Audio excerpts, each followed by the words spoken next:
Здравейте всички, тук е Terraformer и днес ще ви покажа как да направите Minecraft анимация с MyAnimator, подобна на тази.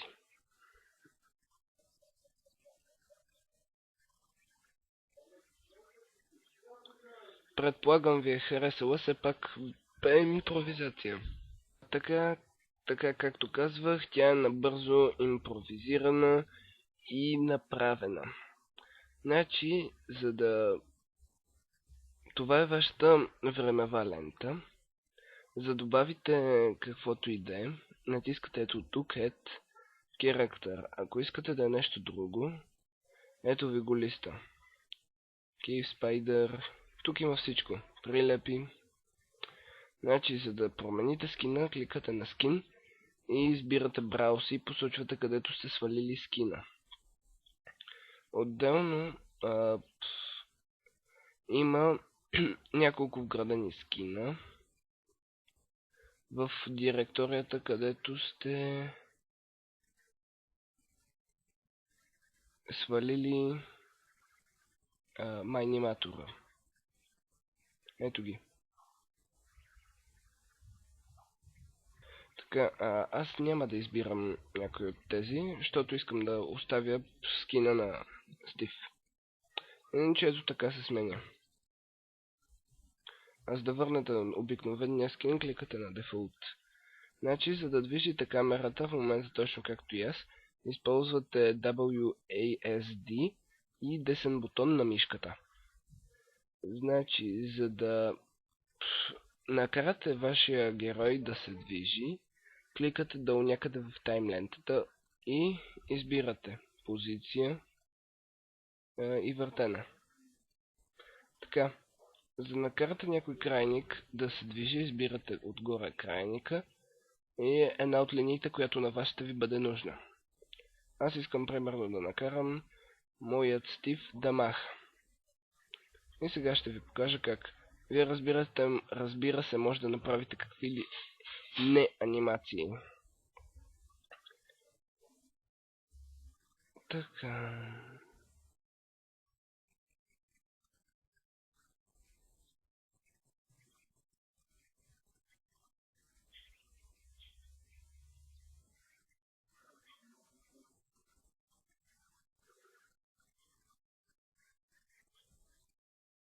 Така, вижте сега какво ще се получи.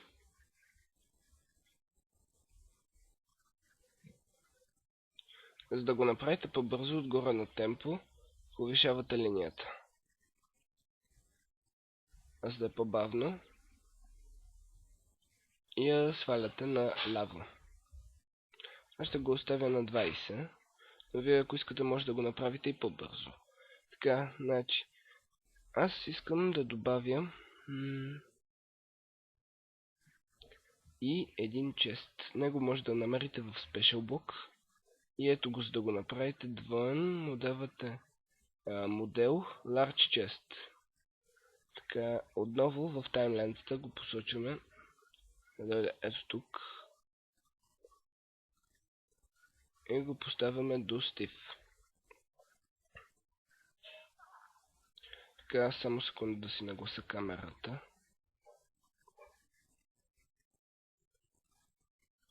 Готово.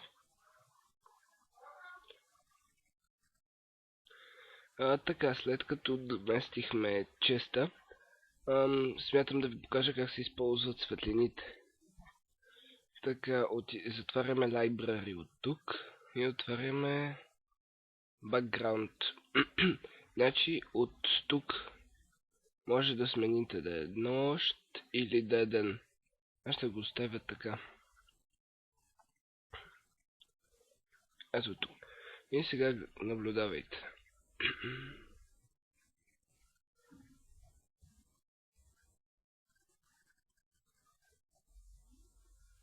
Така.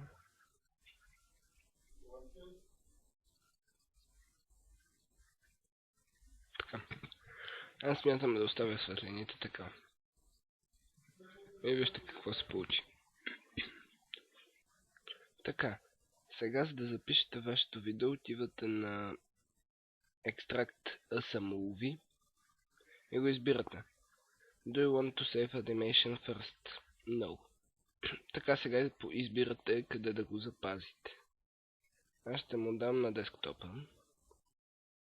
И ще го кръстя 1, 2, 3. Давате му Save.